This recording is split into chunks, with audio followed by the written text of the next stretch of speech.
diminish, prompting ethnic resistance groups to focus on entrenching their control in their territory. Now, this would not result in a wave of new internationally recognized countries, but rather would see the periphery of the country fragment into broadly self-governing ethnic statelets.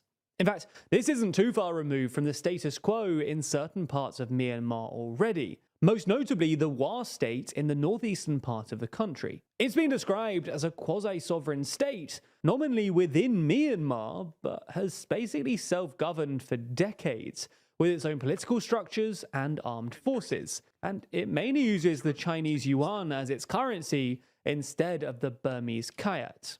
Anyway, whatever you think is going to happen going forward, and not much can be said with certainty, Myanmar is at an inflection point. What the future holds for the long-dominant military and the newly energized resistance movements remains to be seen. But for now, the civil war will continue to rage, largely unreported in the Western press, and the deepening humanitarian crisis will continue to require immediate and urgent international attention. Geopolitics and national security issues definitely seem to be getting more difficult right now, as we... Oh wow, what else? Water is wet. I can't see. Everything is blurry. I've had children tell me this on a nearly daily basis in the office, and it's difficult to hear every time. Usually, the kids are 8 to 10 years old, and the parents bring them in because they're having trouble seeing at school or at home. I do their eye exam, and I see that they're beginning to develop myopia or nearsightedness. It's not too bad at first. Maybe I developed this when I was like, actually, I think I've had to wear like glasses since I was a toddler. Like it's not anything pathological, but like it depends on your level of near work and your like your genes basically. a prescription of -1 or -1.5, but then I see them 6 months or a year later, and it goes up. Maybe an additional 0.5 or 1 increase in their prescription. But then fast forward 5, 10 years down the line, and sure enough, these kids have gone from a -1 when they were 8 years old, all the way to a -5, -7, -10, or even -12 prescription by the time they're in college. And at that point, they can barely even make out their own hand in front of their face unless they wear thick glasses or contact lenses. And the unfortunate part is, beyond the inconvenience of glasses and contact lenses, having high myopia skyrockets the risk of developing blinding eye complications. A recent study showed that patients with high myopia have an 845 times increase in the odds of developing macular degeneration. Yeah, this is why I wasn't allowed to play like football and shit like that in school. Because if I get hit the wrong way, then I'm blind, and I don't want to be blind. A 12.62 times increase in the odds of developing a retinal detachment, a 4.55 times increased risk of posterior subcapsular cataracts, and a 2.92 times increase in the risk of glaucoma. Oh, wow. So if I'm still streaming in 20 years, you all might get to see me wear fucking lovely Ray-Ban sunglasses. And I gotta say, my experience as an ophthalmologist backs up the findings from these studies. I'm noticing an alarming increase in the number of patients, maybe in their 30s or 40s, with high myopia, coming in with retinal tears and detachments. And unfortunately, these people need emergency surgery just to try to salvage their sight. But depending on the severity of the problem, these patients who otherwise have no other medical conditions besides... Hey, Black Red Guard, can you apologize to Canethius because you called him a dummy because he got offended when you say that, please? Maybe he shouldn't have said stupid things. being nearsighted are going permanently blind in their 30s or 40s. And losing your vision that young has a serious effect on your quality of life. In a recent study, researchers from Johns Hopkins Hospital polled 2,000 Americans what was the worst possible ailment that could happen to them. The researchers found that people feared blindness the most. When the researchers pooled all the responses together, they created a ranking of all the worst health conditions that someone could suffer from. They found that blindness was head and shoulders above other conditions as the worst thing someone could get. Worse than Alzheimer's disease, cancer, AIDS, loss of an arm or leg, heart disease, arthritis, and deafness. Okay, let's take a step back and explain what myopia or nearsightedness is. Normally, light is focused by the cornea and lens onto the retina, which is the light-sensitive tissue in the back of our eyes. In myopia, the eye is a little bit too long, and distant objects appear out of focus and blurred. We can use glasses or contact lenses to help correct this blurry vision. But having myopia doesn't just mean Coke bottle type glasses or contact lenses. It has far greater effects on our eye health. We all have a set amount of retina tissue. You can think of our retina like a clear film that lines the back of our eyes. As myopia worsens, the eye gets longer and longer, which causes that retina tissue to stretch and thin out. And as that retina tissue is more stretched out, we have a higher risk of developing retinal tears, retinal detachments, and retinal bleeding. And that's something I see with increasing regularity. Young high myopes in their 20s or 30s coming in with a new retinal tear or detachment. One thing I hear a lot from parents is, oh, it's okay if Jimothy has some nearsightedness. He can always just get LASIK when he's older. But that doesn't really fix the issue. Even with all the vision correction surgery like LASIK or implantable lenses, sure, we can decrease your glasses prescription by reshaping your cornea or inserting a lens into your eye. But we are not changing the overall length of the eye or the thickness of the retina. So the risks of severe myopia are still there even if you've had these surgeries. Okay, we get it. Myopia is bad, but how big of a problem is it? In the US, myopia rates have risen sharply in the last few decades. For example, recent studies reported that why has it risen sharply? I could guess. Everybody has a fucking TV. Like, I literally was raised by a computer and by a television, and now you have Gen Alpha being raised by these things. So, yeah. God only knows what the rates are going to be amongst, like, these digital natives. Like, I'm a digital native. I'm a young millennial, but, like, I mean, you have these kids that are playing with these things from, like, babies. Like, they're not going to know anything but a fucking screen. So they're probably going to be even more fucked than we were. 41.6% of Americans had myopia, and that the rate of myopia had almost doubled over the last 30 years. By 2050, it's estimated that half of the world's population will have myopia. In East Asian countries like South Korea, Taiwan, China, and Japan, studies have found that 90 to 95% of their populations have myopia today. It's not at all an exaggeration to say that nearly everyone in places like South Korea and China has myopia. And it's quite a big change since about 60 years ago, prevalence rates of myopia in China were in the range of 10 to 20%. This is not some future projection. I guarantee you, like, the 10 to 20%, like, because you had the peasants in the fields, like, they weren't reading scrolls and books and stuff like that. As education became more proletarianized and as it became more available to the working class and to the peasant population, and you also had the growth of technology, you had phones and computers and stuff like that, that definitely would increase the myopia rate. From what I've read, it's like tied heavily to near work, reading books, staring at a screen most of the day. Yeah, that'll fuck your eyes up. My grandma used to tell me that. This epidemic is happening now on a very large scale. And the unfortunate reality is that as we see these trends continue and myopia rates increase, we will see millions more and more people going blind much younger than previously expected. So what we're witnessing now in real time is this slow-moving train crash unfolding before our very eyes. And the outcome on the other side will be lots of people with poor vision. So what's going on? Why are we seeing an explosion in the rates of nearsightedness over the last few years? Historically, researchers and scientists have blamed genetics, and that's definitely true to an extent. For example, one study looked at how having one or two parents with myopia affected a child's risk of developing it. They found that in people who had two parents who didn't have myopia, their risk of getting myopia was 7.6%. If they had one parent with myopia, the risk was 14.9%. And if both parents had myopia, the risk was 43.6%. But genetics can't be the whole explanation. Take, for example, the Eskimos or the Inuits. In the 1940s, an optometrist visited the Eskimos in the Arctic and performed eye exams on them. He found a 1.6% prevalence of myopia, a very low rate. By the 1970s, repeat studies on Inuit communities revealed a 65% prevalence of myopia. And in 21 to 25-year-olds, the prevalence was reported to be 87.8%. So over 30 years, the rates of myopia in the Inuit communities absolutely boomed. What happened? We can't just blame genetics. Our DNA, our genome has been selectively shaped slowly over millennia, thousands and thousands of years. So for a genetic change to spread through a population, it would require a very long time. It's very unlikely that suddenly the genetic makeup of the Eskimo population changed over the course of 20 to 30 years. But what did change very quickly for these communities was their lifestyle and their environment. You see, for thousands of years before the Eskimos or Inuit communities ever encountered European or Western cultures, they lived mostly an outdoor hunter and gatherer lifestyle. They would hunt, fish, ride sled dogs outside. Is this the civilization that I hear Europeans boasting so much to us about? That was a lifestyle. But in the late 1800s and early 1900s, European and Canadian leaders started to impose their culture on the Inuit people.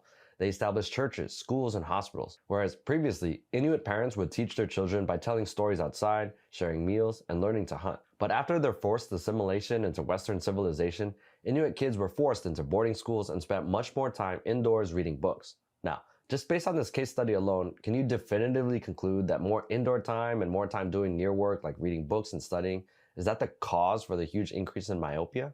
No, you can't. It's possible that the Inuit people changed their diet significantly in the early to mid 1900s, or it's also possible that screening for myopia became more accurate as technology improved. But it was this interesting finding of seeing how myopia rates exploded in the Eskimo population in the mid 1900s that led researchers to think, I wonder if there's something there, an environment and lifestyle that's really moving the needle for myopia development. And now, more and more data is confirming that near work and time indoors is in fact playing a causal role in increased myopia. At this point, dozens of high-quality clinical studies have investigated and shown the protective effect of more time outdoors in bright sunlight on the risk of developing myopia. So touching grass keeps you from going blind. In a certain region in Nigeria, you would find multi-million-dollar Why Nigerians own empty mansions in their villages? mansions like this, and this one. Only in the east. The plot twist is that the owners of these multi-million-dollar homes don't permanently live in these mansions. The owner of this house abroad, or he lives here in No, Owerri? he lives in abroad. The funny part of this is that they don't spend more than a month. So how frequently do you come here? We usually try to stay for at least a month. I spent 2 times, Christmas and Easter. 70% don't live here. They just build and they lock it up. Most of them live abroad. They send millions of dollars back home to build this mansion sitting on large plots with imported fittings and accessories. Wow. Yeah, so we have 12 bedrooms in total. So how do you feel like living in a mansion? We spend about $1 million here. So yeah, it's a waste of money, I can tell you that. It's Igbo inheritance. So what do you think is the worth of that house?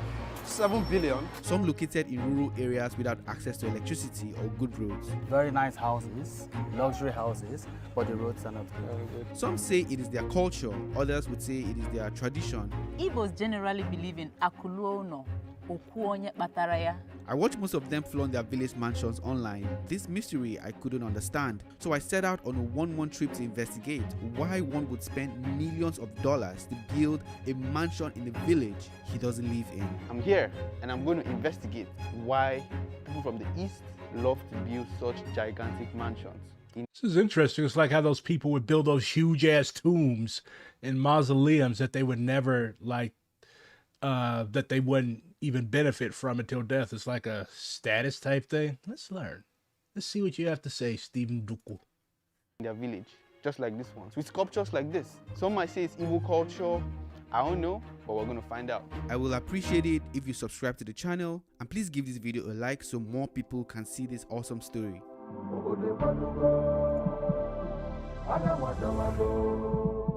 Somewhere in eastern Nigeria, where I'm from, you're going to find the Igbo-speaking Nigerians. We are known for our indigenous music, variety of food, and most of all, we are known to be filthy rich. Scrolling through social media, I saw a lot of videos of the Igbos flaunting their mansions. These videos were trending. Everyone was talking about it because for all we know, these people reside abroad and most in major cities around Nigeria. They are just returned to their villages to spend the Christmas, throwing housewarming parties and flaunting their luxurious cars. I needed to find a logical answer to why one would build a multi-million-dollar mansion in a village you only get to spend the Christmas once a year. I boarded the plane to Owerri, the capital city of Imo State. On arriving, we drove for another 50 kilometers to a village in the outskirts of Owerri. I met up with this couple. So you got a fucking multi-million-dollar mansion in a village that doesn't even have paved roads. They need to tax the shit out of these people, to be honest. They had just returned. On the other hand, like, Nigeria is a notoriously corrupt country. So, yeah, but this is another example of why we need socialism. You have these people that are living abroad that are making like millions and millions of dollars a year, and they do this stupid shit. Like, is it a sin to have a nice house? No. But like, you have people that are literally eating out of garbage dumps not even half a mile from the mansion. Like, where's the paved roads? Why doesn't everybody have electricity? Why doesn't everybody have water? Why do people live in shacks while you live in this huge fucking mansion with your white wife? Come on, man. Home to enjoy the Christmas holiday in their 10,000 square meters newly built village mansion. But guys, just look at this, right? 10,000 square meters of land. Nice to meet you, sir. This is our first time in the house. We started from the foundation. My wife and I measured out the whole landscape, where the building's gonna be. Yeah. He's a Nigerian American while his wife is an American, and they both permanently live and work in America. He agreed to give me a tour of his mansion and confirmed he built it through communicating with the contractors online via WhatsApp and iMessage video call. This house was built remotely, guys. This house, built 100% built, furnished remotely, just using WhatsApp video FaceTime. That's FaceTime. it. Straight up. We have 12 bedrooms and 13 bathrooms. 12 bedrooms. Yeah. This guy has like, let me go back a little bit. This guy has big ass. Video That's FaceTime. it. Straight up. We have 12. This guy has big ass posters of. There's not even a road leading up to this place. This guy has big ass posters of himself on the walls around this. What's basically like a fortified wannabe castle. But there's not even any fucking roads leading up to the place. Bruh. 12 bedrooms Then you got this dude just randomly squatting out here. and 13 bathrooms. 12 bedrooms. Yeah. So right here in Nigeria, then we call that a mansion. I mean, looking at the land space, how much do you think it's going to cost you if you were to get similar land space and similar build over there in the States? For this type of house in the United States? Yeah. 20 million. Minimum. This is very large. This is huge. Yeah, This is disgusting. Yeah. They call it a waiting area. Waiting area, ante room. Yeah. I don't know. Because this is our main. This is the main area. Yeah. So sometimes we just hold a little meeting right there, and without really having people in. And all right. So this is the. Right here is our dining room. Okay. This is the kitchen. Yeah. This is the handwork of Raleigh's signatures. So what's your favorite thing about this kitchen? The cleanliness. All right, it's neat and I like the way she designed this kitchen, and it's super clean. And anybody that sees the kitchen, you cannot even tell that it was done remotely over phone. This kitchen is like being at home, and that's.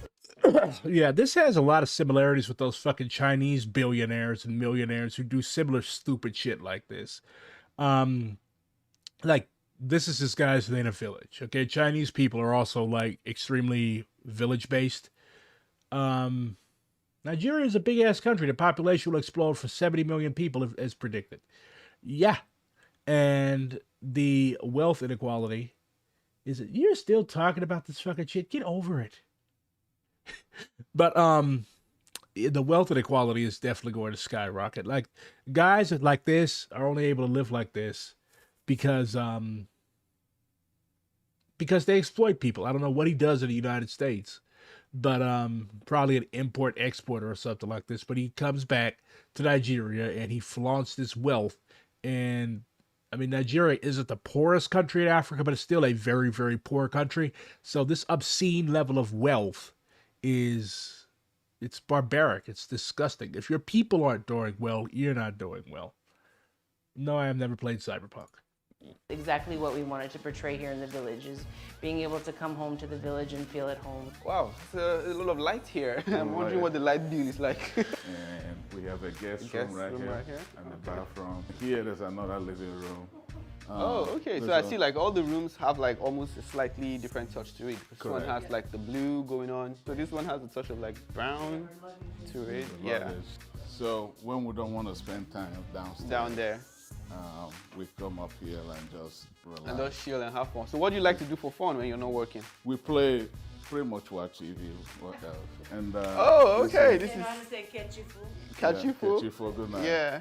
And this is a... Yo, really nice, yo. Damn, this is big. So this one has a touch of like gray. This is more gray, yes. Gray, again, yeah. Zen decoded there. I see. You did the house like, you know, when you get back home, you're very comfortable here. That is the plan. You live like a king when you come back home. Yo, is this a bathroom or a mall? You know, yeah, that's our bathroom, man. Yeah, these guys come take a look at this.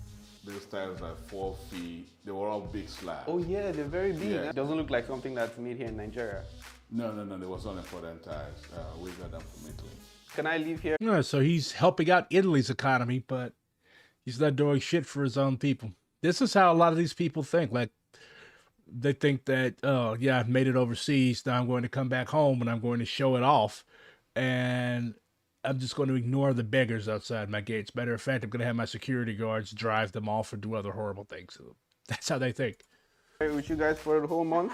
Yeah, yes, yeah. I'm welcome, right? You're welcome. You can always visit. I'll be vlogging every day. Yeah, so when you're not around, like the house is like closed up, like do you have maintenance people coming in to like clean up and stuff? We do. We have people that work here. All right. These properties, I just want to know the worth. Like you don't have plans of selling, but if you're going to put this You all watch this disgusting shit. It made me mad. I need a cigarette now. property on the market, how much do you feel it's worth? We spend about $1 million here. Damn. To this currency, that's like how much? $1 billion? Yeah. Yo, 1 million in the village. Yeah. Damn. Well, first of all, sir, what do you do for work? Oh, I own a business. Oh, okay. I own a Toyota dealership. We're one of the only black people. Actually, I'm on the first African person to own a Toyota dealership. You're the first African person? Yeah. A business like that, how was getting into it? Was it easy for you? Like it wasn't easy. You know, it was like, please, 20 years in the making. Damn. Yes. So it didn't start one day and just wake up and you have your own franchise. I started from the bottom and worked for, became a director, worked on multiple companies. Wow. Took like a lot of work. Before eventually bought a Ford dealership on a Ford franchise and added a Toyota dealership. For a $1 million mansion, the road leading to the house wasn't the best. The land area is about 10,000 square meters. I could not spot a single tree, but there was greenery and he plans to add some recreational facilities later on. We're supposed to put in tennis and basketball for my son. Oh, nice. Some of these mansions serve as inspiration for a lot of Nigerians and me myself. Guys, look at this. There's way more than... This is like what? 15,000 square meters. There's way more than... From here. The land here. Is the guy a famous businessman or a politician? Not a famous businessman. He does real estate in Lagos. What somebody told me was the Lagos government has banned the man from buying real estate in Lagos. He has acquired too much, so they banned him from buying property. And you can't say his name, right? Can you say his name? I don't know his name. What's the name of the company? His company? He has Millennium Plazas. He's a very wealthy man. What do you think is the worth of that house? 7 billion. Because the land, if you look at the land, a plot of land here is 40 million. So times it by, let's say land here is, let's say, 100 plots. Yeah. 40 million times 100 plots is 4 billion. Oh, that money is too heavy for me to calculate. It's 4 billion. It's too heavy. It's 4 billion. Only the land is 4 billion. Then talk about the house. And the house is just small inside. No. Look at this house. Look at the back. There's another one at the back. This same size at the back. Look at it. Yeah, this house I've been like this for like 2 years. The man wanted to, this hotel, when they want to build this hotel, he told the man not to build the hotel, that he wants to buy it. So the guy, he gave him a blank check. Write the figure you want. The guy said no. The owner of the hotel said no and built the hotel. The guy never wanted anybody around it. So these are my motivation in the morning. I just come outside and I say, come on. You can do it. Come on, I'll do it. I went back to the city and I was told to visit Udenwa Estate. It is the richest gated neighborhood in Owerri, Imo State. This is an urban area and home to a lot of wealthy people. Damn, this is a massive home. Like a house like this, how much would you say it costs? This is going to be about 500 to 550 million. If you can see, this is like a guest chalet, but this is how in Imo State, this is how they usually build their security houses. So that's guys. Are you seeing a security? Are you seeing? Looks like I want to be a security man, eh? And they live for free, eh? They live for free. So we're at the very lovely architecture right here. It looks like there is nobody living here, but luckily enough for us, we saw the architect or the guy that constructed the house. You're the architect. You designed it. I designed and I built the house. So what was the concept behind? Actually, it's supposed to be not contemporary, not like the usual thing that you see around. Yeah. Like as you can see, it's more like a classic and traditional kind of building. Yeah. How much do you think a house like this is worth? You can keep like 600 million. Whoa, 600 million! Yeah. All right, let's take a look at it. Grandeur. Look at the door. Was this made in Nigeria? It's a foreign. Foreign. Yeah, Israeli door. Israeli from Israel. I like this grandeur cathedral type. Was this like a special request from the client? Yeah. A client is a special man with a special taste. Yeah. It's very difficult for you to please somebody who have taste. Who has taste and like knows that. exactly what he wants. So, All right. So let's go around. This is the dining. Very nice, guys. Very classic. What do they call this kind of chairs?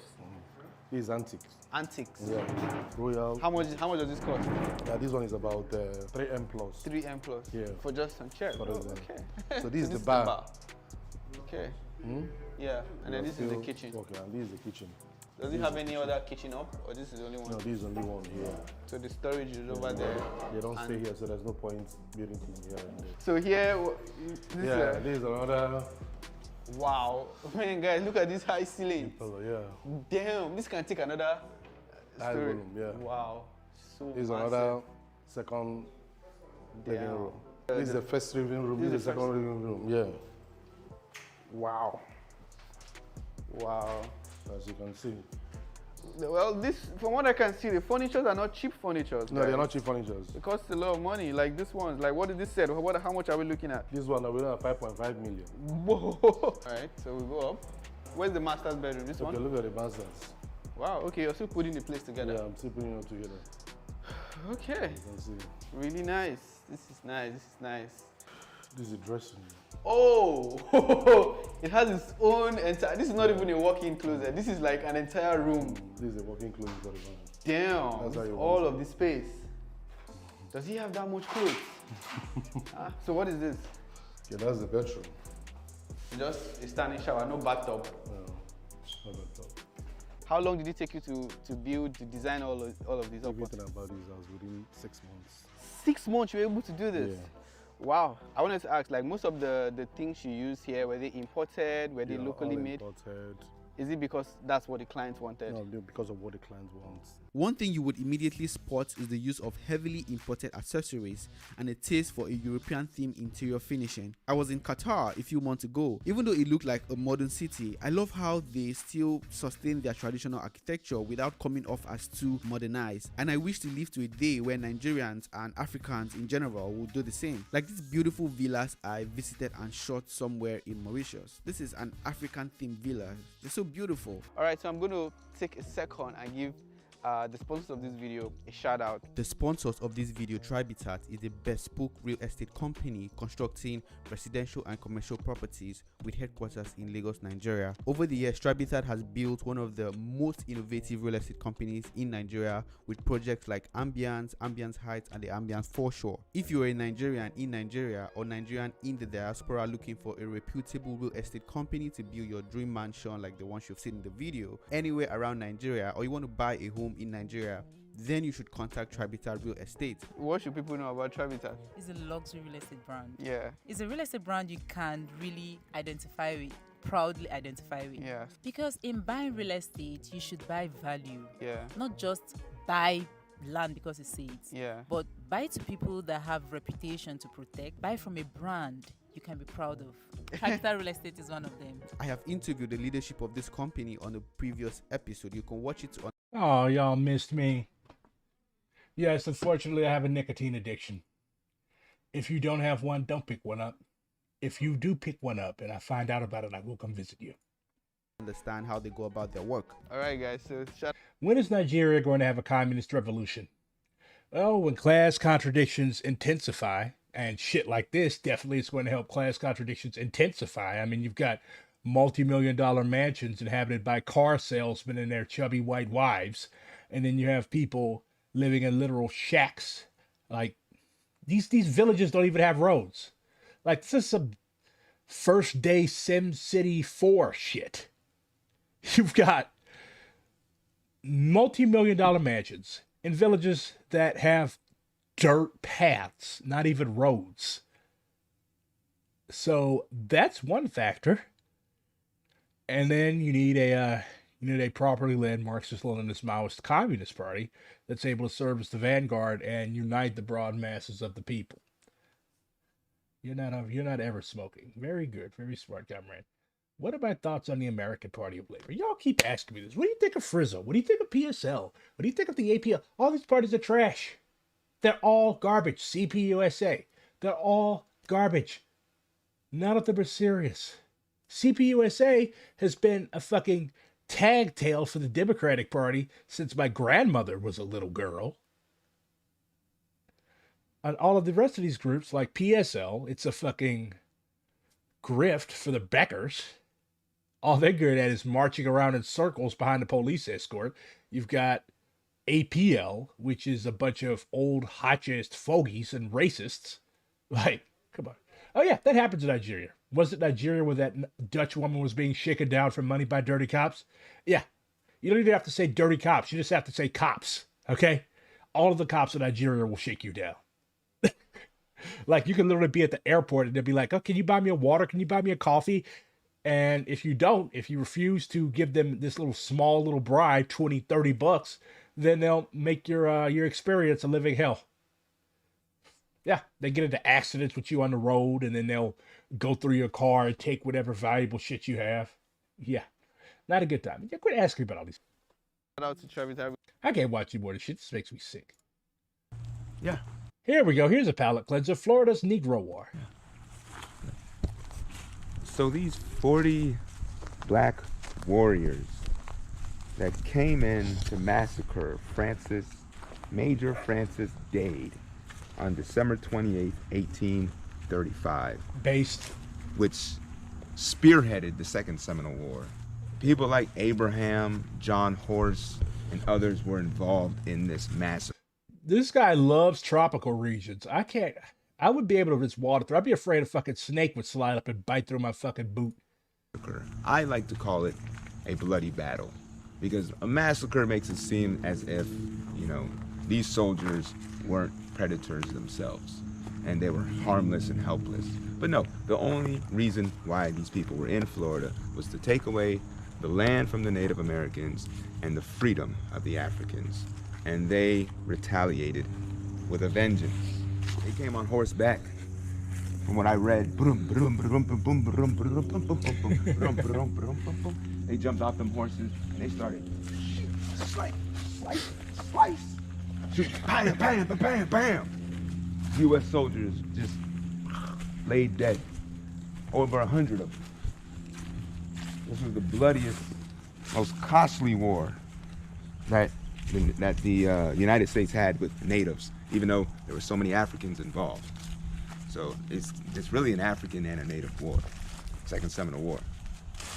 And later on, historians now kind of compare what was going on here in the Second Seminole War to like a war like Vietnam, because a lot of Americans were like, "Yo, what are you guys fighting this war for? He's just losing lives and losing thousands of lives over like 2,000 U.S. soldiers lost their lives." Yeah, Black Seminoles. They were basically descendants of runaway, marooned, enslaved Africans that sought refuge in the interior of Florida, what we call the Everglades now. And they lived and intermarried within the Seminole nation of indigenous people, hence Black Seminole. And they fought a bloody guerrilla war, as Dr. V is going to explain. And yeah, they basically drove the U.S. Army the fuck out of there. They never won that war. The Americans never won that war. They had 10,000 soldiers deployed here in Florida, and they just kept getting that work from the Africans and their Indian allies. But they kept on insisting that they needed to take over Florida. Same way with the Vietnam War. They kept on insisting that they needed to take over. They wouldn't say take over, but they needed to occupy Vietnam and put in democracy. Same thing was going on here in Florida. But guerrilla warfare tactics enabled these natives and these Africans to continue to fight to the death. Same as the Vietnamese, the Viet Cong. So there's a lot of parallels, and a lot of American citizens that did not have economic interests in Florida didn't see the value in consistently and persistently sending U.S. soldiers down into this swampy area to get torn to pieces by some runaway Africans.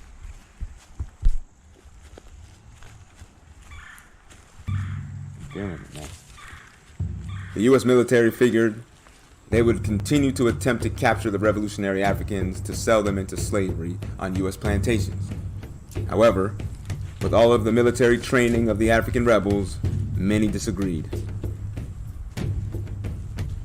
And Elias Wallen wrote to Congress about the concerns of the black revolutionaries on January 20th, 1836, in response to the news of the Dade Massacre. Quote, "Now just conceive their position, the Seminoles, 800 or 1,000 warriors animated by sentiments of hatred or revenge, and well aware what is to be their fate upon losing their superiority. With them 300 or 400 Negroes of their own, better disciplined and more intelligent than themselves, to whom there is a daily ascension of runaway Negroes from the plantations, supplied with arms and ammunition from the deceased whites." Close quote. This reality compelled the military to take serious action in the area to rid it of hotbeds of revolutionary activity. General Abraham Eustis burned down Abrahamstown in March of 1836 due to its implications of being involved in the Dade Massacre. This action only increased the fight from and alliance between natives and the Africans. The year 1836 was marked with success on the part of the black Seminoles. John Horse, Abraham, and John Caesar made alliances with the newly established sugar and cotton plantations throughout the region.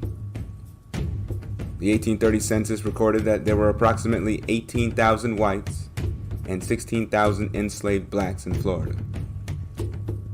These numbers don't take into consideration the undocumented Maroons or black Seminoles, with the enslaved black population amounting to almost 50% of the overall documented population, while the enslaved also had the Seminoles and the Maroons on their side. These numbers brought about disconcertment for the slave-holding class. And by the 1830s, Florida had established a very lucrative sugar industry. This profitable sugar industry in Florida was very short-lived due to the Maroons and rebel slaves burning down 21 of the 22 sugar plantations in the Florida Territory. As a result, the sugar industry was never able to recover. Meyer M. Cohen, an officer during the first months of this Maroon War, wrote, quote, "The plantations extending from Cape Florida to Augustine were visited in turn, and nearly all the buildings, including the sugar mills, were destroyed. It is estimated that property to the amount of $200,000 was burnt in 1 week. Nothing was left except the storehouses containing corn and provisions. These were reserved by the Indians for their own consumption. Independently of this destruction of property, the loss to some of the planters was ruinous. In respect to their Negroes, upwards of 300 having been carried off." Close quote. Cohen goes on to mention that Yahahagu and Abraham the Black had been around to all the plantations sometime previous to the commencement of hostilities, and endeavored to seduce them from their allegiance to their owners, with promises of liberty and plunder. After many failed attempts by Governor Call to defeat the Seminoles and capture the Maroons. That's something that always gets me. Like, why the fuck would these people have any allegiance to you? You fucking own them as slaves. Of course they're going to burn down your sugar plantations. They're going to burn down your cane fields. And they're going to take all your fucking food. And they're going to get the enslaved people to run away. They don't have any reason to be loyal to you. You fucking own them. Of course they're going to rebel. These people are so fucking arrogant and stupid. The Florida general was replaced by General Sidney Thomas Jessup on December 8th, 1836. By the end of 1836, it became clear to General Jessup that many throughout the United States had a misunderstanding about the nature of the war. On December 9th, 1836, Jessup wrote to the Secretary of War, Benjamin Butler, quote, "This, you may be assured, is a Negro, not an Indian war.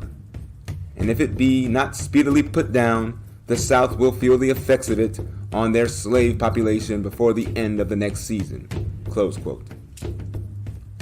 Jessup's policy from this point forward was to try to figure out a way to divide and conquer the Red Seminoles and their black Seminole allies. He knew he had to isolate the blacks from the natives. He also knew that he had to locate Osceola, who was proving himself to be a formidable leader, but also an avid ally of the Africans in Florida. As battles ensued in the beginning of 1837, causing losses on both sides, Jessup had new hopes of creating an ally out of the black Seminoles, and his name was Abraham. Jessup realized that if he had any chance of removing the Seminoles from Florida, he may have to directly negotiate with the black Seminoles, because it was the black Seminoles that felt most threatened by removal. By the spring of 1837, Abraham was able to convince notable members of the Seminole Nation to engage in negotiations to move out west. Jessup knew in his negotiations with Abraham that he was not dealing with a simple slave. He was dealing with a leader who had considerable influence over the Seminoles. By March 6th, with Abraham, John Horse, and other black Seminoles present, negotiations were reached. The agreement was entitled The Capitulation of the Seminole Nation of Indians and Their Allies by Jumper, Holatuchi, or Davy, and Yahuluchi, representing the principal chief Micanopy.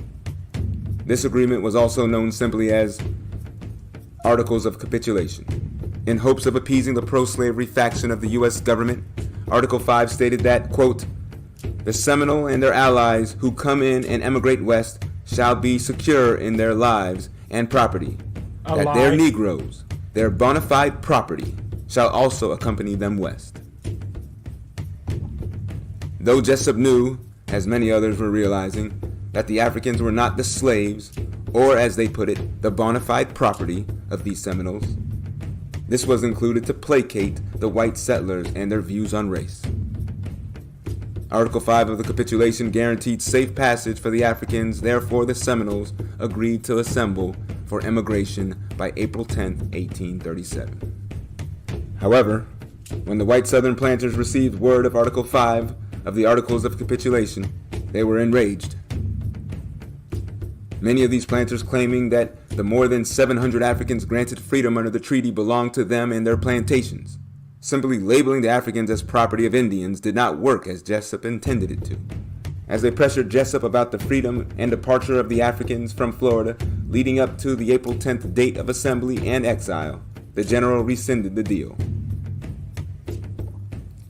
Not only did Jessup's caving to pressure from the white slave owners compel him to rescind on Article 5, but it also turned him towards issuing Field Order No. 70, which ordered the Seminoles to return all recent runaway slaves who escaped during the Second Seminole War.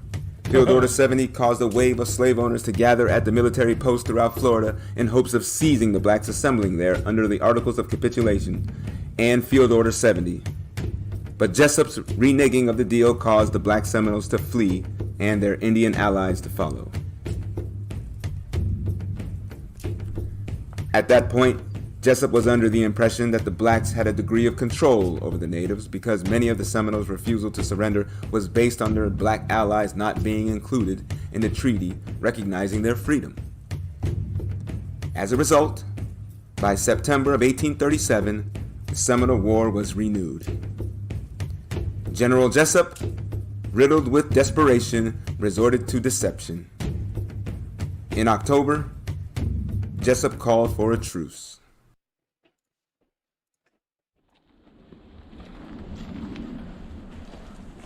So now we're going to take our trip to St. Augustine. After 1835, when Osceola got out of prison at Fort King, they ended up having this false truce, all right? General Jessup said, look, if you surrender, we'll make sure that everything is good. So Osceola decided, under the conditions of a false truce, he decided to go and meet up with General Jessup. This is when General Jessup imprisoned him, and they took him to Fort Marion, which is also known as Castillo de San Marcos in St. Augustine, and that's where they held him in prison. This is where we're on our way to now. Let's go check it out.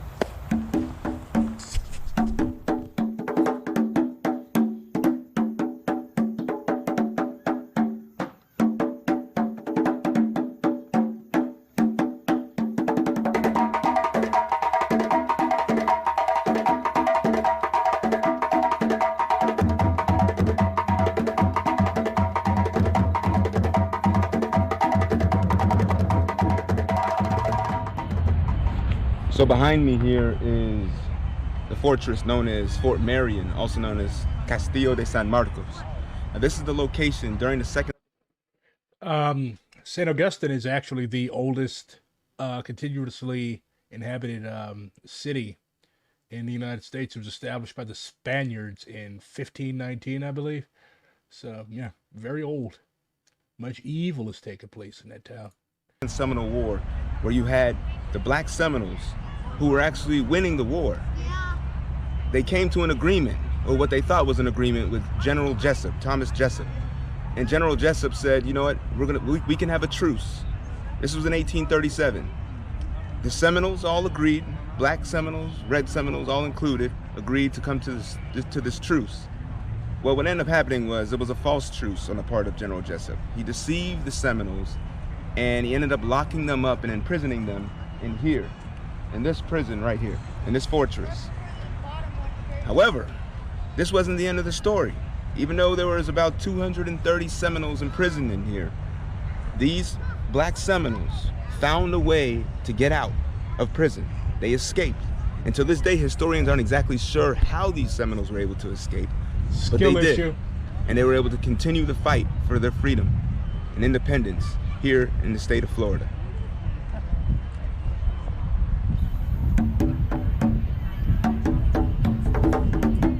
Over 200 Seminoles surrendered and were incarcerated at Fort Marion in 1837, which was formerly known as Castillo de San Marcos. Osceola, Wildcat, and John Horse, among others, were locked up in October of 1837 under the false truce. But by December, 20 of the Florida freedom fighters had managed to break out of imprisonment. However, Osceola died in confinement in South Carolina, while Wildcat and John Horse were among those who escaped. The fighting continued throughout the rest of that year, culminating with the Battle of Lake Okeechobee on Christmas Day, 1837. This battle consisted of 1,000 U.S. soldiers and volunteers fighting on the side of tyranny, and 450 Seminole soldiers and their black allies fighting on the side of freedom. Colonel Zachary Taylor, who would later become the 12th President of the United States, led the U.S. soldiers against the African and Native American freedom fighters. After a 2.5-hour battle at the northeast corner of Lake Okeechobee, 26 of Taylor's men lay dead and 112 were wounded. On the other hand, only 4 Seminoles were killed and none were taken prisoner. Despite the outcome of the battle, Colonel Zachary Taylor declared victory and was promoted to general. Though I did not have the opportunity to visit this site in Florida, I checked the state park website and did not see much evidence of blacks fighting for their freedom. Throughout 1836 and 1837, the maroon villages that had not yet been burned down continued to fight for their independence in Florida. The United States military was losing men, and the government was spending a lot of resources and money to defeat these African revolutionaries and their allies. By February of 1838, after accumulating many losses, Jessup decided to alter the goal of the war. He decided to allow the Red Seminoles to stay in Florida for the time being, but put the focus on allowing the Africans to leave.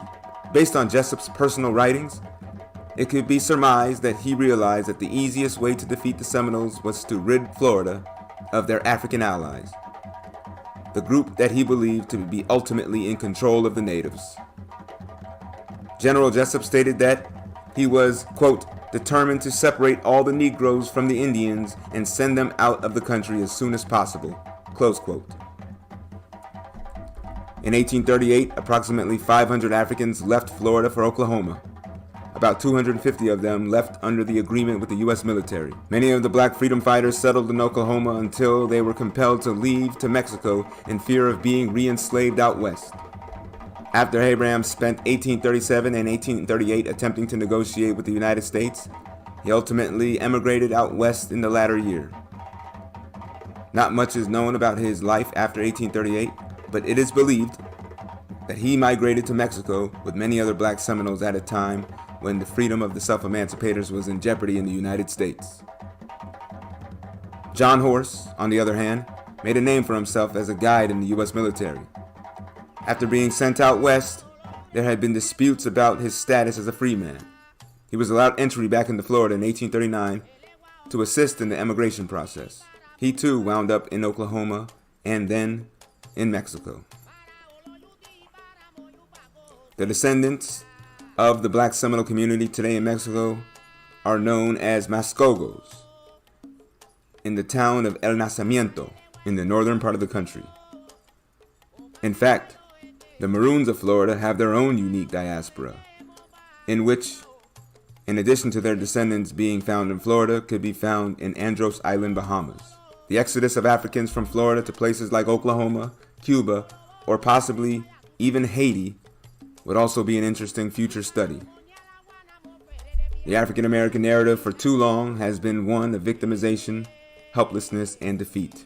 The narrative has always been one of a paternalistic nature, with the white savior liberating the helpless black masses from enslavement because the black masses were supposedly unable to do so for themselves. Not only is this white savior complex prevalent in the African American narrative, but the story of these victims exhibiting a form of Stockholm syndrome and their desire to integrate with the same society that has dehumanized them and brutalized them for hundreds of years is also a predominating narrative. And when the narrative of blacks rebelling is presented, such as with Gabriel Prosser, Denmark Vesey, or Nat Turner, it is a story of traitors amongst rebels, defeat, and hopelessness. However, the story of the Africans in Florida paints a completely different story about slavery and emancipation. Their story demonstrates triumph, victory, independence, and woman and manhood. These Africans did not only find short-term freedom for themselves, they found generational freedom that can still be found today in Florida's Maroon diaspora. So when Florida freedom is mentioned today in certain circles, let us not forget about the true freedom fighters of Florida who sacrificed their lives in the face of some of the world's worst treatment of human beings in human history. The Florida Maroons, also known as the Black Seminoles, who in fact had waged a successful slave revolt here in the United States of America. The end. I love this dude. Oh, hello! Welcome to my apothecary. Here you will find all manner of cures for any ailment you may have, and they are all perfectly safe and healthy, I assure you. Gout, indigestion, anemia, cancer, consumption. I've got something to make you right as rain. Oh, what's a deep dive into the deadly world of Victorian patent medicine. In them? The ingredients? Cocaine and mummies. Cocaine, mummies, and penises. I mean, it's all made of secret healing herbs that only I know Cocaine, mummies, and penises, and radium. About for some reason. Maybe a bit There's ghosts in your blood, give them cocaine. of alcohol here and there. Maybe a lot. Maybe some opium and chloroform and, listen. You want something that'll make you feel better, right? What else are you gonna do? Go to a hospital? I mean, it's the year like 1884 or something, for God's sake. The medical landscape isn't exactly fantastic, and I'll tell you why.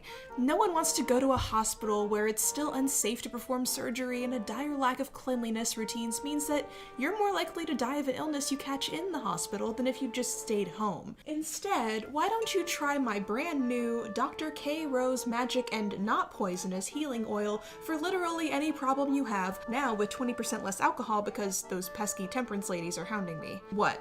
Do I have a medical license? Look at my badge. Don't be ridiculous. Why would you need a license in the Victorian era to call yourself a doctor? But I suppose if you're cautious, I can explain why. And then you'd better buy something. So, come learn with me about the world of Victorian patent medicines and how deadly and dangerous they could get. But first, let's hear a quick word from today's sponsor, Foreo. I am a big fan of skincare and pretty much any sort of self-care thing that I can add into my routine because Skincare is for let's white face it, people. I struggle to relax. Face masks are a huge favorite of mine, and the UFO 2 from Foreo Sweden has made it not only more enjoyable to use face masks, but more efficient and therapeutic as well, putting you on the fast track to connect the UFO 2 to the Foreo app, which lets it sync up with preset description below to try out in his trade. It enables there is for the average man or woman a certain fascination in secrecy. The quack takes advantage of this common foible of human nature to impress his customers, but secrecy has other uses in his trade. It enables him to make use of cheap, new, or old-fashioned drugs, and to proclaim that his product possesses virtues beyond the ken of the mere doctor. It does get you high. Sound a little familiar to you? In all likelihood, it probably does. That was the opening passage of a book published by the British Medical Association in 1909, but much of its contents ring true for a lot of what we're dealing with today. Cures from people looking to sell you some great secret that doctors supposedly don't want you to know about, taking advantage of people's distrust of the medical system for profit. But I'm getting ahead of myself. To understand our current situation, we need to go way back to how we got here in the first place. I'm out of character right now, so don't get confused. So to set the stage here, we need to understand how people back then understood health and medicine itself. The 17 to 1800s were not far removed from a school of medicine that operated surrounding the idea of the four humors, which theorized that your body is composed of 4 different fluids or humors: yellow bile, black bile, blood, and phlegm. And if any of these are out of balance, you can fall ill or go insane. And the humors can be put back in balance through various means, such as eating certain foods. Germ theory was already accepted by Arab scholars and in the Renaissance by some Italian and Viennese scholars, but for hundreds of years, much of Europe held on firmly to Galen's miasma theory, which said that disease and infection was actually caused by miasmas or bad airs, which emanated from things that rotted. Miasma theory fit in with the humoral system of medicine, and here's where things started to fall into a vicious cycle. With the rise of factories and growing urban populations, and no indoor plumbing for most people, city waterways were rapidly becoming contaminated with waste, garbage, and other urban refuse, not to mention decomposing bodies. People literally didn't know how germs worked, nor that they existed. But what they did know was that if you went to the hospital to seek medical help, you were much more likely to die than if you just stayed home. There's a good reason the Victorian public dubbed hospitals houses of death. As I explained in my original video of Victorian medicine, it was a practice of pride for doctors to not only not wash their hands, but walk around hospitals wearing clothes covered in blood, pus, and guts. That good old hospital stink, they called it. Oh my god. And their surgical instruments weren't washed either. An operating theater, as you can see here in the miniature at the International Museum of Surgical Sciences in Chicago, often was used as a place of education for medical students as well as the public. So while you're screaming in agony having your leg sawed off with no anesthesia, you may be watched by dozens upon dozens of grinning young men who see you as either a learning opportunity or a spectacle. And even if you did survive the mortifying operation, what then? Most deaths in hospitals didn't happen during the surgery. They happened as a result of infection during recovery, because the place was nasty. Shocker. In a time like this, we were in the heroic era of medicine, where doctors, both licensed and unlicensed, sought to shock the body out of illness due to humor imbalance via rigorous sweating, bloodletting, and purging. People preferred these to the medicines these doctors might prescribe because they were often way too strong. Jane Marcellus writes in Nervous Women and Noble Savages, one critic of the time dubbed the 19th the poisoning century because of doctors' aggressive use of strong medicine. Doctors saw the sick room as a battlefield where the physician pitted his arsenal of medicines against disease, often disregarding nature. They wanted to systematize medicine as Sir Isaac Newton had systematized mechanics and astronomy. One common therapy was calomel, a drug that allegedly caused mercurial poison but was believed to cure many diseases. Satirical balladeers even made up a song about the drug.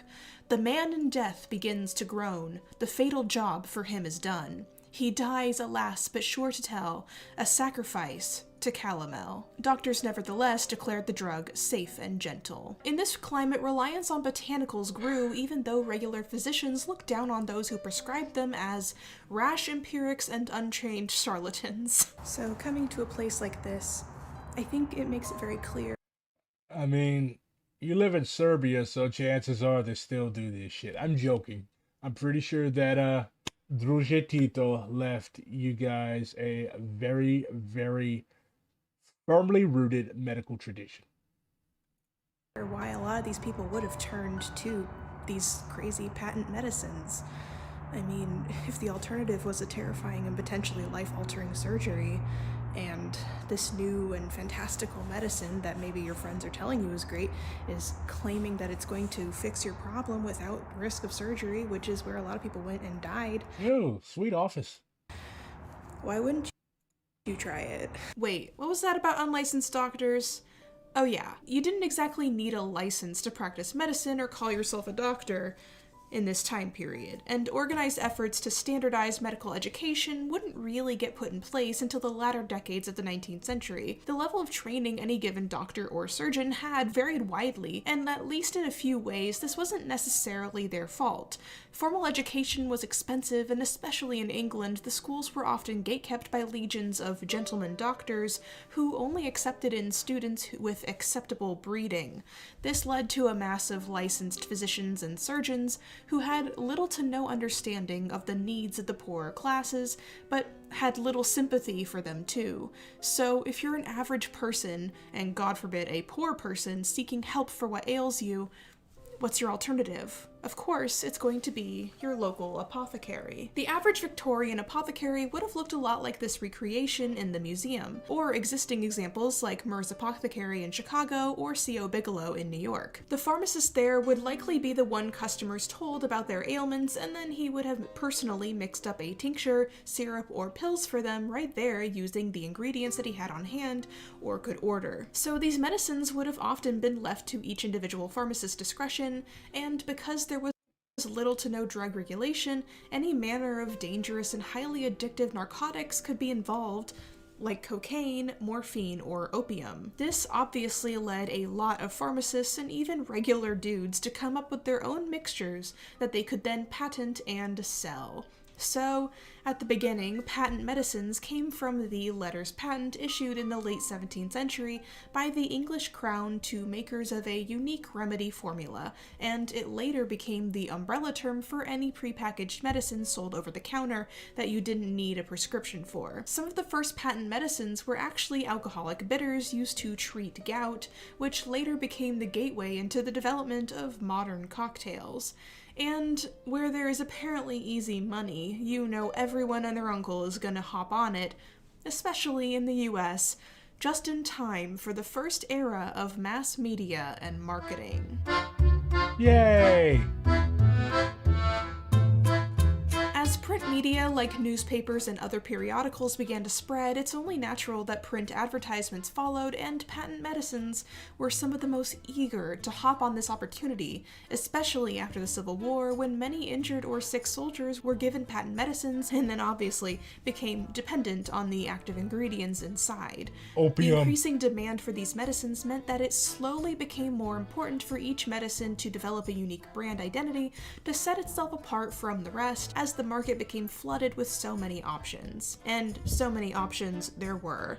There are two major trends that a lot of these medicines tended to follow when picking marketing themes: commodity sexism and commodity racism, specifically in the vein of the noble savage stereotype against indigenous people when it came to medicine. Taking advantage of people's inherent interest in secret ingredients, many patent medicine makers tried to set their product apart by claiming stuff like Dr. Blah Blah Blah learned of these miraculous ingredients from the natives in the forest, or something like that. Like, we don't like Native Americans, but we sure do want whatever magical secrets we think they've got.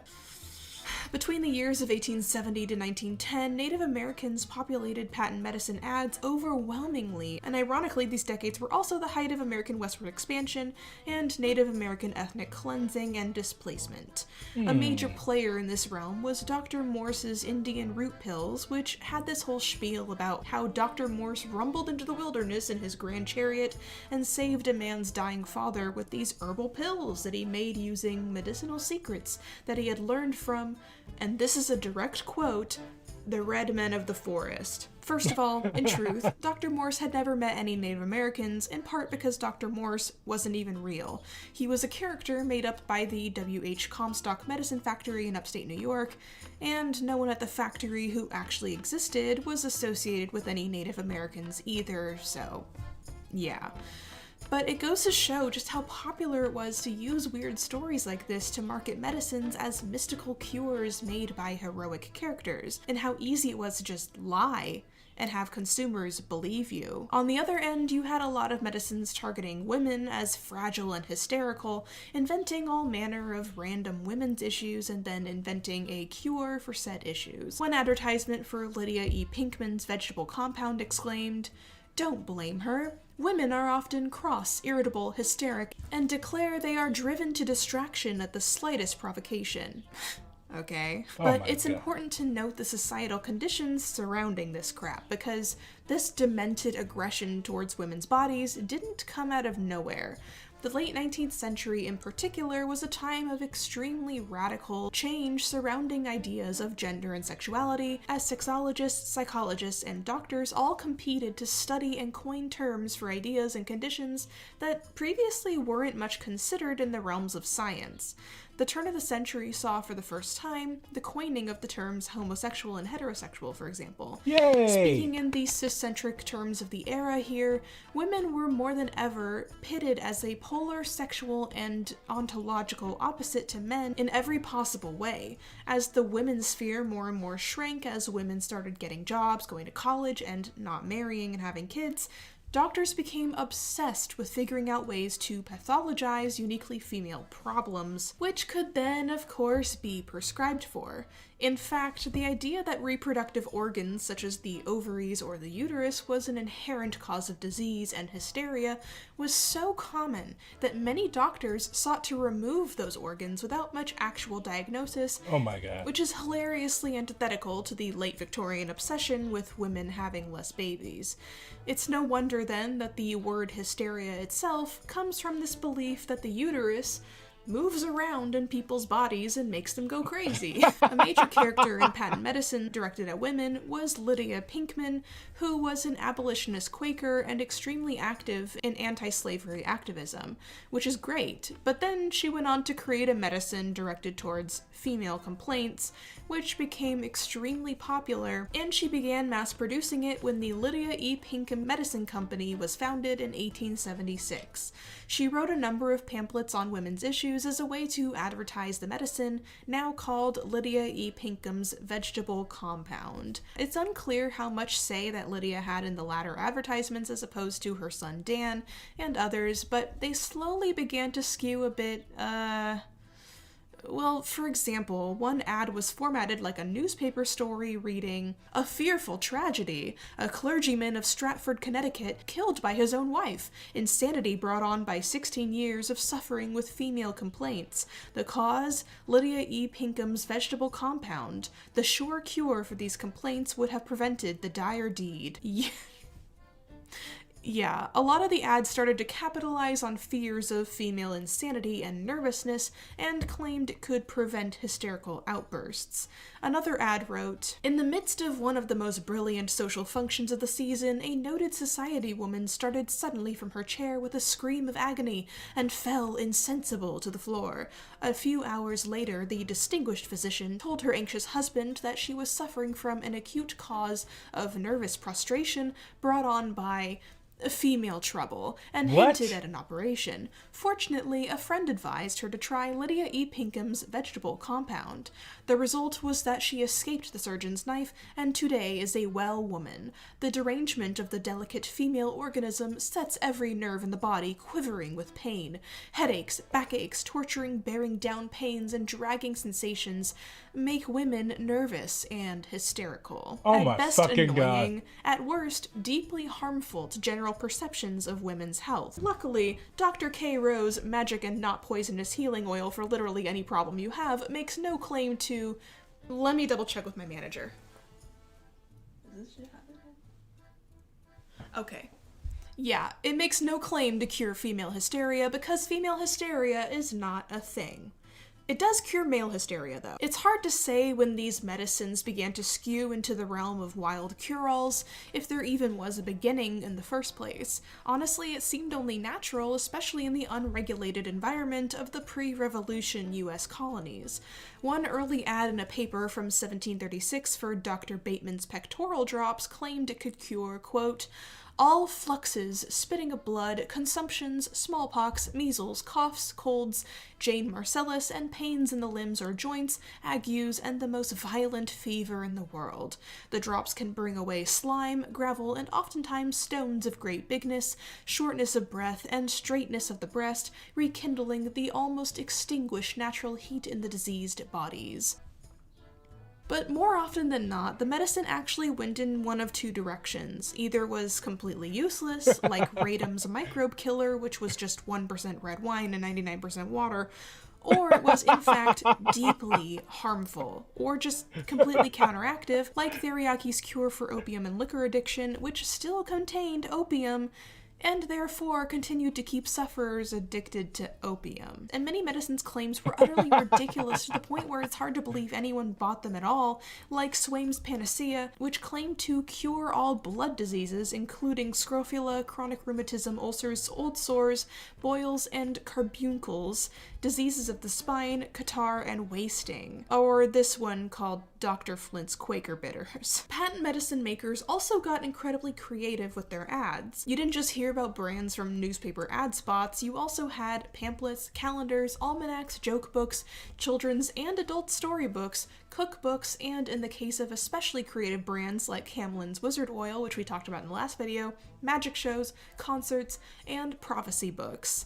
Lydia Pinkham's company often included advertisements on the women-directed products like needle and thread cases, and Hood Sarsaparilla put out these paper dress-up dolls with little information on the back of them that tells you the benefits of the product. There was also this hilarious ad where instead of discovering America, Columbus discovers Ayers Sarsaparilla. God, one can dream. But traveling medicine shows were immensely common and often looked exactly like the one famously featured in Sweeney Todd. Was Pirelli's miracle elixir, that's what did the trick, sir, true. Many of these medicine shows involved a doctor on a stage hawking his patent medicine, and then an undercover hired helper in the audience would at some point scream out, "Oh yeah, that medicine helped me. It cured all my problems. Honest." And then the crowd would be convinced to buy the product, and the two lying scallywags would skip town before everyone realized they'd been conned. Like the Victorian era version of stores leaving fake positive reviews for themselves on Yelp or something. The vibe of these shows was part circus, part sermon, and frequently took place at fairs and other public events where festivities already had visitors in the mood to spend money. Funnily enough, these medicine shows actually have roots as far back as the medieval era, when in 568 AD, the church banned circuses and theaters. Of course, humans have always been humans, and the church saying you can't do some fun thing was never enough to get people to stop doing it. That is fucking ridiculous. It's a wonder, like, we didn't all go extinct as a species. Well, at least in the fucking metropoles because of this shit.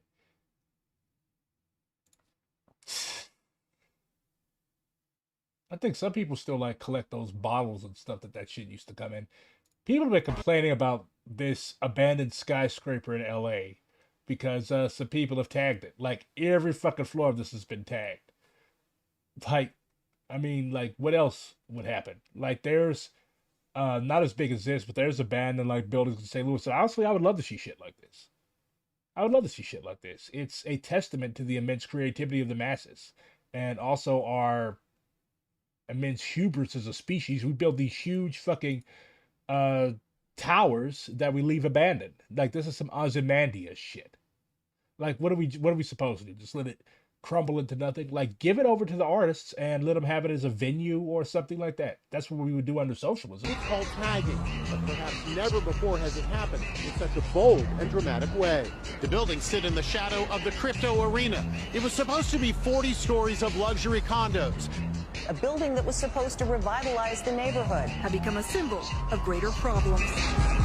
How is this a problem? This is dope. This is cool.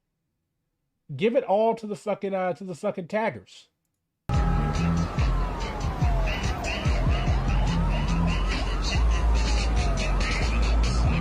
Also, my ancestors preparing to welcome me into heaven after I drink almost an entire 2-liter bottle of root beer.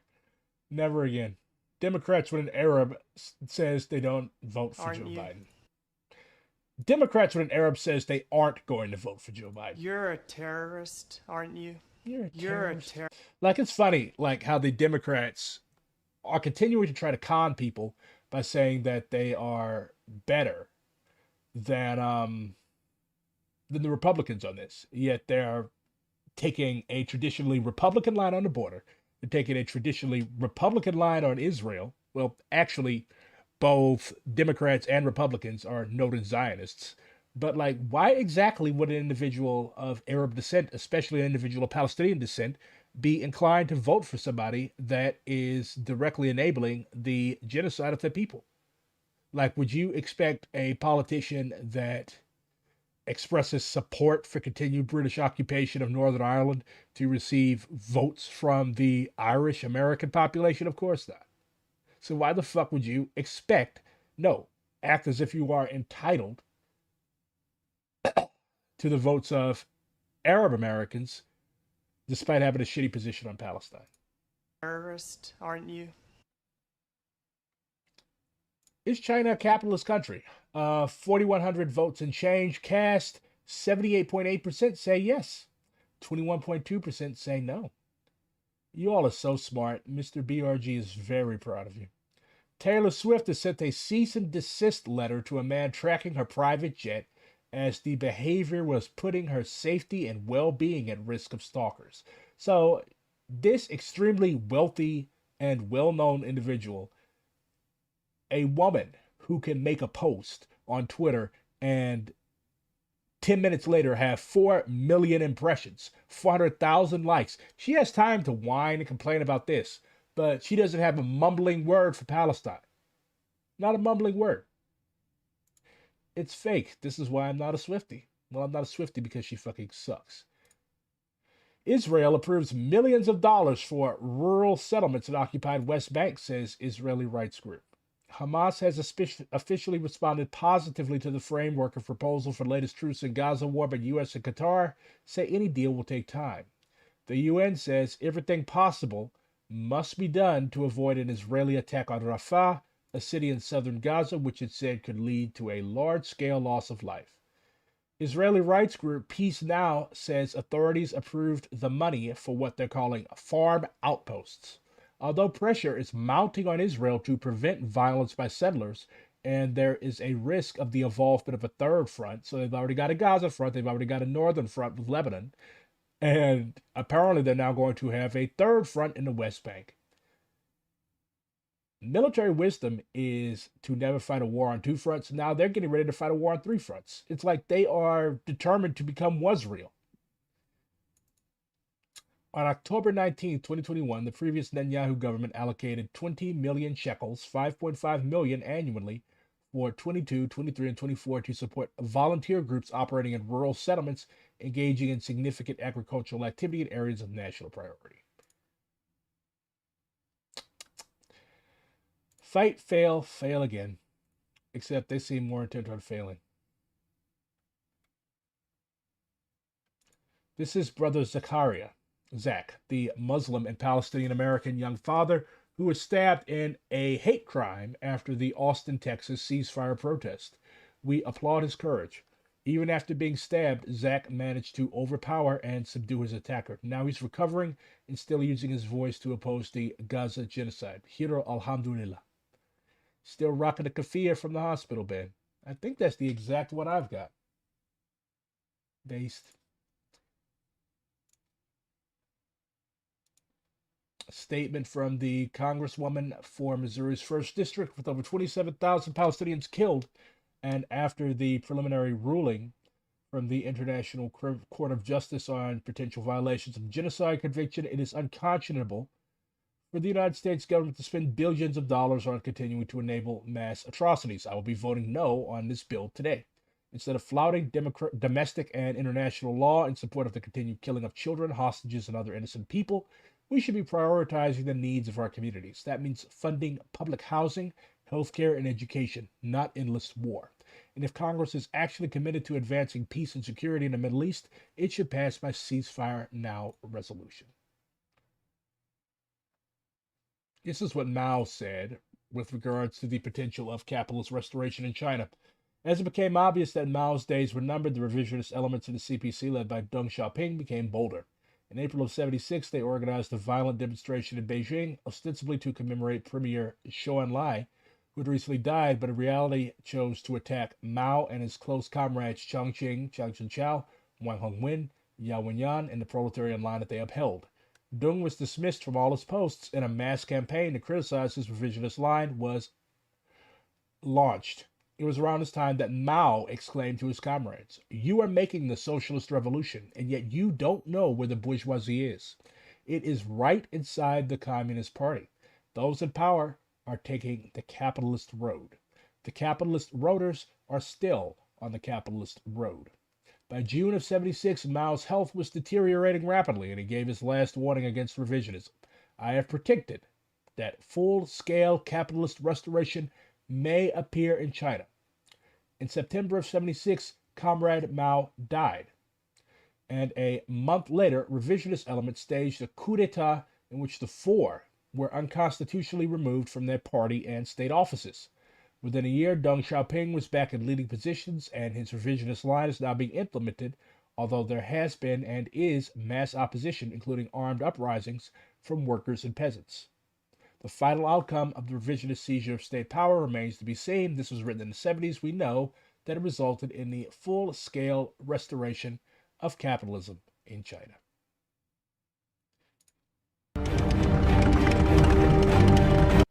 This is how Xi Jinping destroyed Chinese politics from Kings and Generals. Yes, they're centrists, but I like their takes on certain things.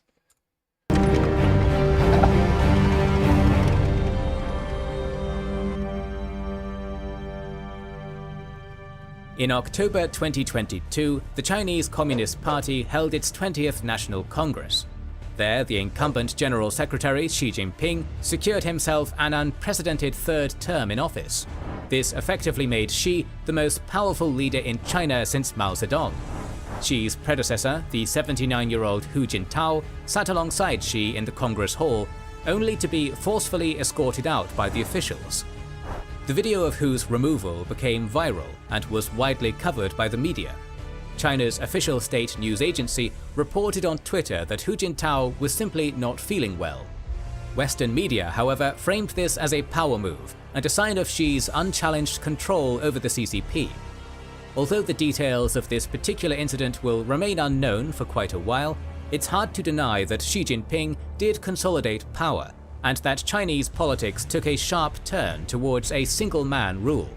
In this video, we will look at the factions of the CCP, the different visions they held for the future of China, and how Chairman Xi demolished all of them and became the sole arbiter of China's future. According to one ranking, Xi isn't a very popular leader on the world stage at the moment, falling many spots below even controversial leaders like Vladimir Putin. Where are these numbers coming from? From people like you, getting paid for their opinion by using our sponsor, YouGov.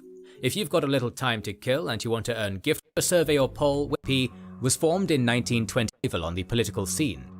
The Chinese Communist Party, or CCP, was formed in 1921 with assistance from the Communist Party of the Soviet Union.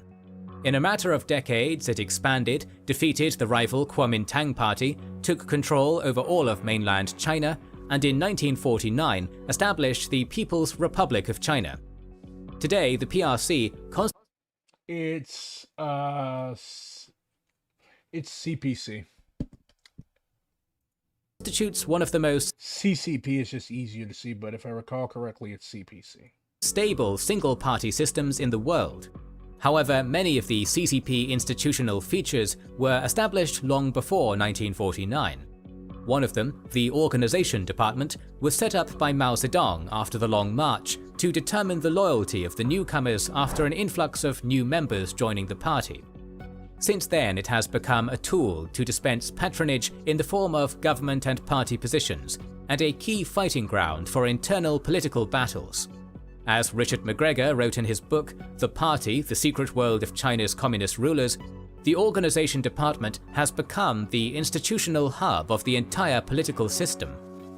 While the Organization Department was crucial in internal CCP affairs, the decision-making power lay with the top party positions. They included the President, aka the General Secretary, the Politburo, its 7-member standing committee, and multiple other committees, congresses, and commissions. An important feature of the PRC government is the existence of 2 parallel hierarchies, the state and the party. From the central government to cities and townships, there are 2 parallel governmental seats. Although there is a formal distinction between the state and the party hierarchies, it is a false impression. In practice, the state bureaucrat is subordinate to the party secretary, appointed by the organization department. Throughout the latter half of the 20th century, different Chinese leaders took different approaches to navigate this state party network, with policies that ranged from ruthlessly authoritarian to somewhat democratic. The rule of Mao Zedong was undoubtedly autocratic, absolute, and oh my god, really? I'm half expecting he's gonna suddenly go Mao iPhone 100 billion. Yeah, this channel is generally trash on politics, especially left politics. They're centrists, they're liberals. To put it mildly, excessive. Deng Xiaoping, while not a Western-type liberal, was a supporter of collective leadership and inner-party democracy, and capitalism. Bruh. Come on. You can do better than this. Just stick to military shit. Because y'all are absolute ass on politics. I don't know what I expected, to be honest.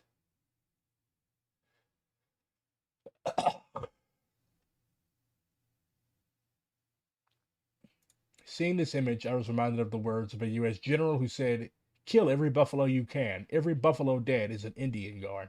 Not just an Indian, but like several indigenous people. Before 1800, an estimated 30 to 60 million buffalo roamed the Great Plains. By 1900, a few hundred remained. Birds of a colonial feather flocked together. This is what they did. They crushed a flock of sheep in the village of Quezon, east of Bethlehem, in the south of the occupied West Bank. Were these sheep members of Hamas? Or Hamas?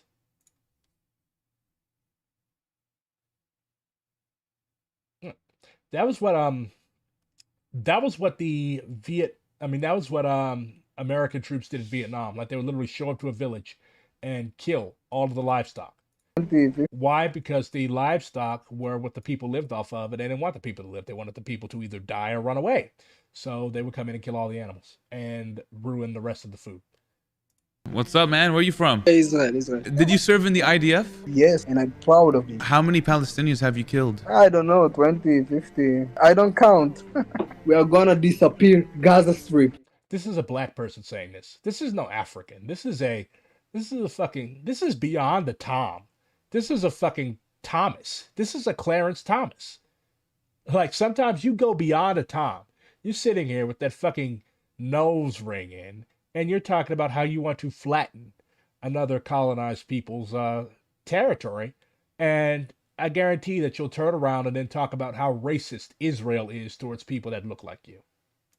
This is gonna be crazy. You have to see that, okay? Enjoy with us. Have you ever killed a Palestinian child? No. One child? No. Oh my, 5. One child.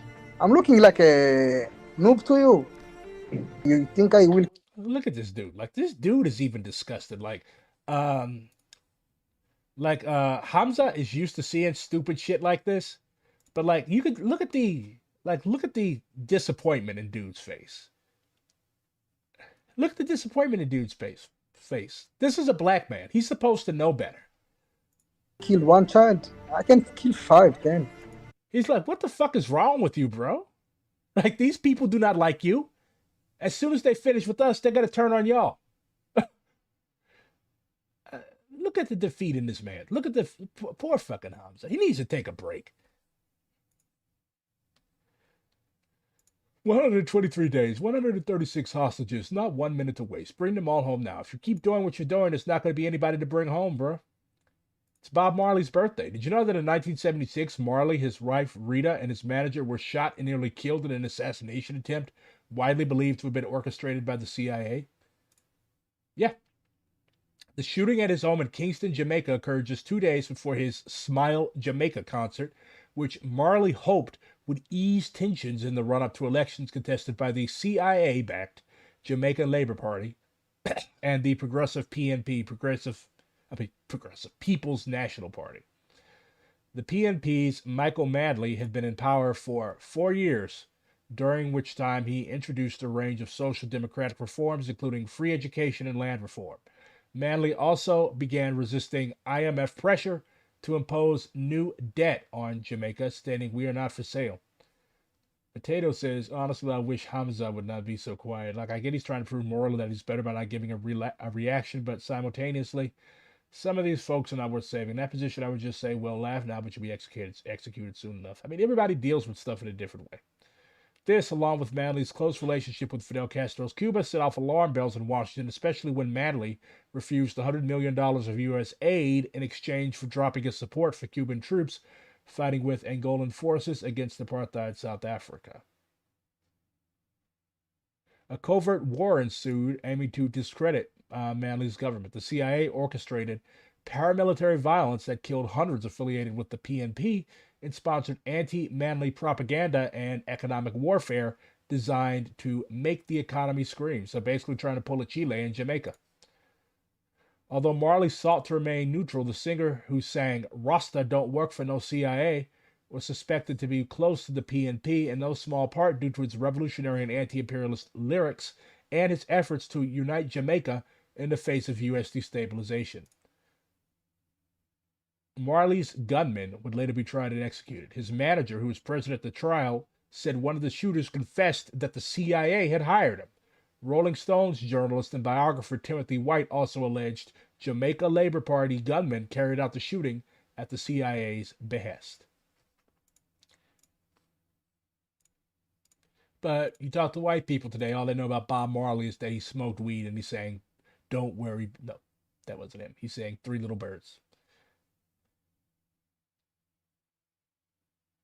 It's true that Malcolm X's internationalist and anti-colonial vision was one which advocated for African and Arab solidarity, but this shouldn't overshadow the fact that Malcolm was very much aware of the problem of racism against Africans in the Arab world. Indeed.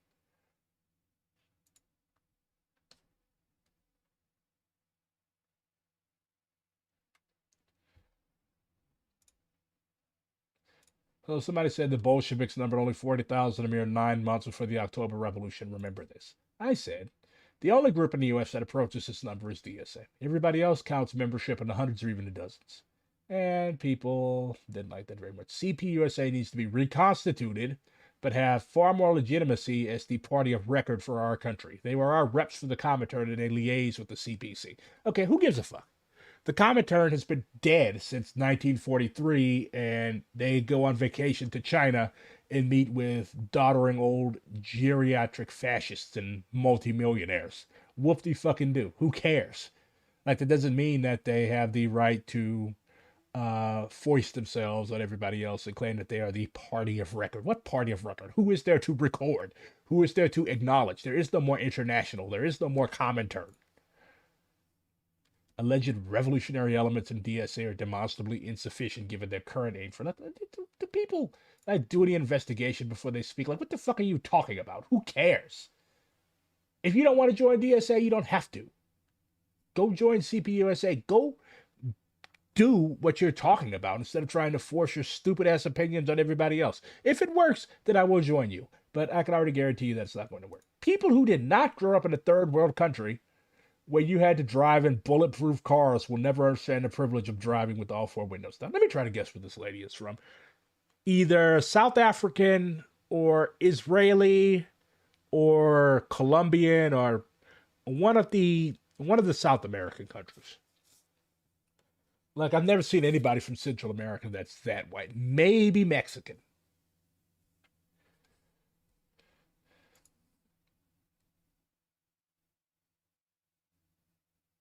Kamala Harris lives here. That woman could be from Northern Ireland, to be honest. Did I see the Bowser Pinto plan in DC? No, I did not. What the fuck is the Bowser Pinto plan? That sounds like a fucking diet.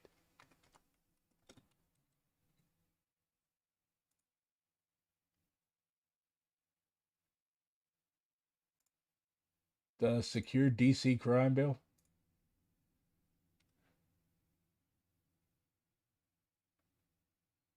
Oh, more bourgeois crap. What can you expect from a person who's literally named Bowser. The Bowser Pinto plan will not make DC safer. Instead of solutions, Mayor Bowser's proposed plan is full of cuts to vital social services. Cuts to SNAP, aka food stamps. Cuts to homeless prevention and eviction support. Cuts to domestic violence support. Cuts to emergency rental assistance. Hey BRG, are you aware of the critique of the concept of Aztlan as being a relic of indigenismo as a policy in Mexico and rooted in Mexican settler colonialism? Yes, I am.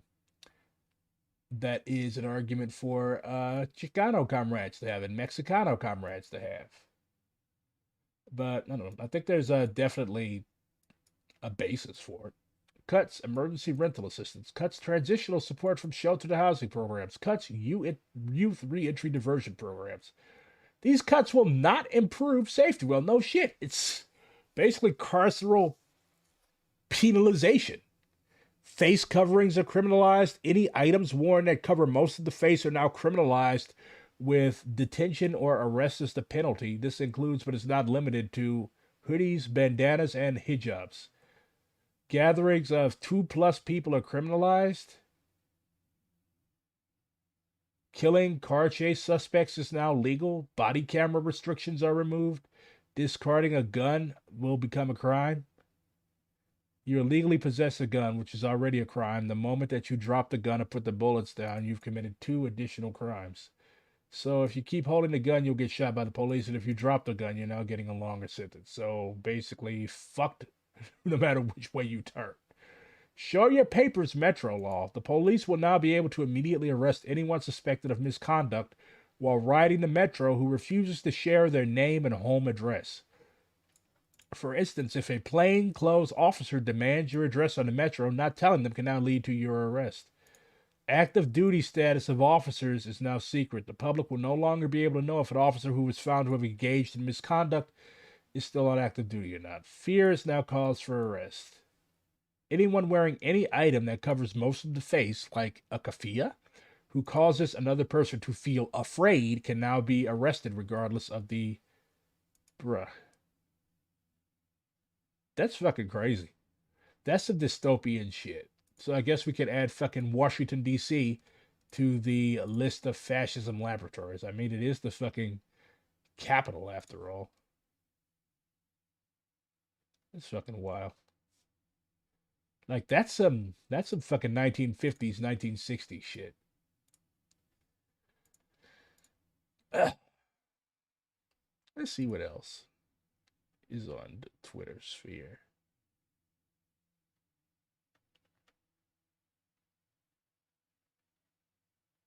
Nicaragua is taking Germany, UK, the Netherlands, and Canada to the ICJ. The death toll from Israel's relentless war on Gaza has reached 27,585 people, with more than 66,978 people injured. So we're rapidly approaching 100,000 casualties. Nicaragua is taking Germany, the UK, the Netherlands, and Canada to the ICJ for their complicity in a genocide against the Palestinian people. No U.S. Israeli settlers attempted to block the passage of much-needed humanitarian aid trucks heading into the blockaded Gaza Strip. Around 8,000 displaced people were evacuated from Al-Amal Hospital and the Red Crescent headquarters in Khan Yunis in the south of the Gaza Strip amid days of terror and panic due to the indiscriminate Israeli shelling and gunfire. 2 people were killed and others were injured by Israeli forces' gunfire and shelling in Khan Yunis as Israeli forces continued their attacks on schools hosting displaced people. Israeli forces committed over 135 crimes against Palestinian journalists in January, killing 14. Since October 7th, Israeli forces have killed 127 journalists. Israeli forces announced a return to cleared areas of Gaza City, which had previously been declared cleared of major Palestinian fighting forces in December, the Institute for the Study of War reported. Israeli settlers set fire to an agricultural shed in the town of Yabad, southwest of Jenin in the occupied West Bank, destroying all its contents. U.S. Secretary of State Antony Blinken is visiting the Middle East to push for a deal between Israel and the Gaza ruling group on a truce and the release of Israeli captives held in Gaza and Palestinians being held in Israeli prisons. Yemen's Ansar Allah targeted a British cargo ship in the Red Sea following U.S.-UK aggression that targeted Sa'ada, northern Yemen. During the past 24 hours, 40 people were killed by the U.S.-UK strikes in Yemen. How many people have been killed by Ansar Allah? 0. The Secretary General of the UN appointed an independent review group led by the ex-French foreign minister to evaluate UNRWA. Israeli Prime Minister Benjamin Netanyahu confirms that he will not accept the Gaza ruling group's demands for releasing the hostages after the group's leader said that any proposed truce agreement must include a complete cessation of the war. So that is the update from Red StreamNet on day 123 of the Israeli genocide on Gaza. I don't follow the news. After mastering historical materialism, I already know what's going to happen with 100% certainty. So true.